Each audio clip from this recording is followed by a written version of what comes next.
Hi hello ನಮಸ್ತೆ ಸ್ನೇಹಿತರೆ, ನಾನು ಗಜಾನನ್. ತುಂಬ ದಿನಗಳಿಂದ ಕೆಲವೊಂದು ವಿಷಯಗಳು ನಡೀತಾ ಇದೆ. ಅದರ ಬಗ್ಗೆ ನಾನು ನಿಮ್ಮ ಜೊತೆ ಮಾತಾಡಿಲ್ಲ. ಇವಾಗ ಮಾತಾಡುವಂಥ ಸಂದರ್ಭ ಬಂದಿದೆ. ಏನಂದರೆ 14ನೇ ತಾರೀಕು ನಮ್ಮ ಏನು ಹೈಕೋರ್ಟ್ ಏನಿದೆ ಹೇಳ್ತು, ಕರ್ನಾಟಕದಲ್ಲಿ ಬೈಕ್ ಟ್ಯಾಕ್ಸಿ ರನ್ ಆಗಬಾರ್ದು ಅಂತೇಳ್ಬಿಟ್ಟು.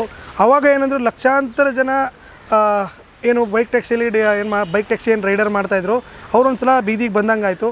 ಅದ್ರ ಜೊತೆಗೆ ಈಗ ಏನು ಗಾಯದ ಮೇಲೆ ಏನು ಬರೆ ಹೇಳ್ದಂಗೆ ಮತ್ತೊಂದು ರೂಲ್ಸ್ನ ತರೋವಂಥ ಪ್ಲ್ಯಾನಲ್ಲಿದೆ ನಮ್ಮ ಕರ್ನಾಟಕ ಸರ್ಕಾರ, ಅದೇ ರೀತಿ ನಮ್ಮ ಕೇಂದ್ರ ಸರ್ಕಾರ.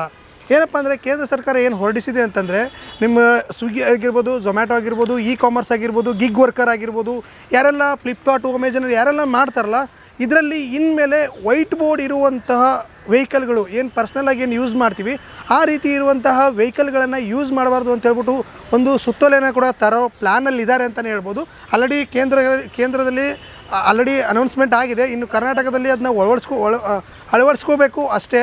ಇನ್ನೊಂದೇನಪ್ಪ ಅಂದರೆ, ಈಗ ನಾವು ಇನ್ನೊಂದು ಕರ್ನಾಟಕದಾಗಿರ್ಬೋದು, ಬೆಂಗಳೂರಲ್ಲಾಗಿರ್ಬೋದು ಲಕ್ಷಾಂತರ ಜನ ಫುಡ್ ಡೆಲಿವರಿ ಮಾಡ್ತಾಯಿದ್ದಾರೆ. ಸ್ವಿಗ್ಗಿ ಆಗಿರ್ಬೋದು, ಝೊಮ್ಯಾಟೊ ಆಗಿರ್ಬೋದು, ಫ್ಲಿಪ್ಕಾರ್ಟ್ ಆಗಿರ್ಬೋದು, ಅದೇ ರೀತಿ ಅಮೆಜಾನ್ ಆಗಿರ್ಬೋದು, ಲಕ್ಷಾಂತರ ಜನ ಮಾಡ್ತಾಯಿದ್ದಾರೆ. ಇನ್ನೊಂದೇನಪ್ಪ ಅಂದರೆ ಎಂಪ್ಲಾಯ್ಮೆಂಟ್ ಏನಿತ್ತು ಅದನ್ನು ಸ್ವಲ್ಪ ಮಟ್ಟಿಗೆ ಕಡಿಮೆ ಮಾಡಿರೋದು ಈ ಫುಡ್ ಡೆಲಿವರಿ ಅನ್ನೋ ಒಂದು ಕಾನ್ಸೆಪ್ಟು. ಬಟ್ ಇದನ್ನೇ ಇವಾಗ ಹೊಡೆದೋಡ್ಸೋಕ್ಕೆ ರೆಡಿ ಮಾಡಿದ್ದಾರೆ ಅಂತಲೇ ಹೇಳ್ಬೋದು ನಮ್ಮ ಸರ್ಕಾರ.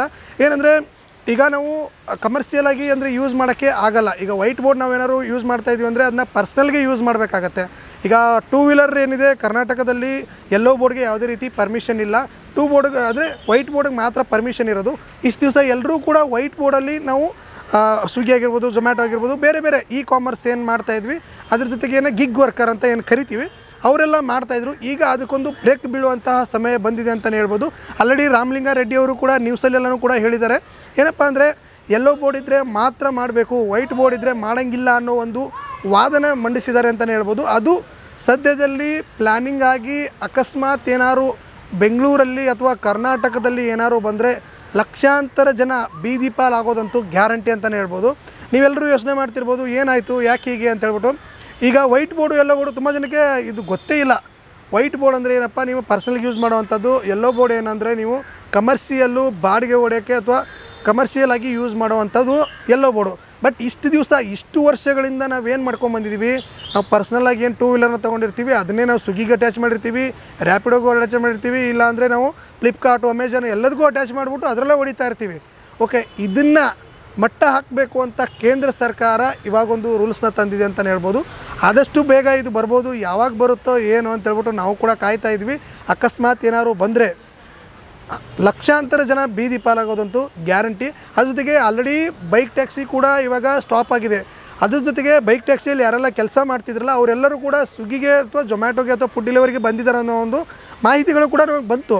ಓಕೆ, ಏನೋ ಒಂದು ಮಾಡ್ತಾರಲ್ಲಪ್ಪ ಅಂತೇಳ್ಬಿಟ್ಟು ಮಾಡ್ಕೊಂಡು ಹೋಗ್ಲಿ ಬಿಡು ಅಂತೇಳ್ಬಿಟ್ಟು ನಾನು ಅಂದ್ಕೊಂಡಿದ್ದೆ.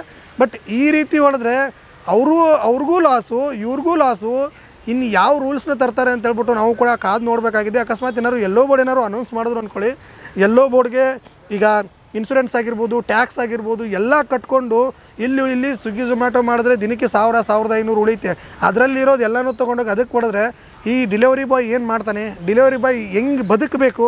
ಆಲ್ರೆಡಿ ಡೆಲಿವರಿ ಬಾಯ್ಗೆ 20 ರೂಪಾಯಿ ಆರ್ಡ್ರು, 15 ರೂಪಾಯಿ ಆರ್ಡ್ರು, 10 ರೂಪಾಯಿ ಆರ್ಡ್ರು ಅಂತೇಳ್ಬಿಟ್ಟು ಕೊಡೋವಂಥ ಟೈಮಲ್ಲಿ ಈ ರೀತಿ ಯೆಲ್ಲೋ ಬೋರ್ಡನ್ನು ಒಂದು ಕಾನ್ಸೆಪ್ಟನ್ನ ತರ್ತಾ ಇದ್ದಾರೋ ಎಷ್ಟರ ಮಟ್ಟಿಗೆ ಇದು ಸಮಂಜಸ ಅಂತಲೇ ನನಗೂ ಕೂಡ ಅರ್ಥ ಆಗ್ತಲ್ಲ.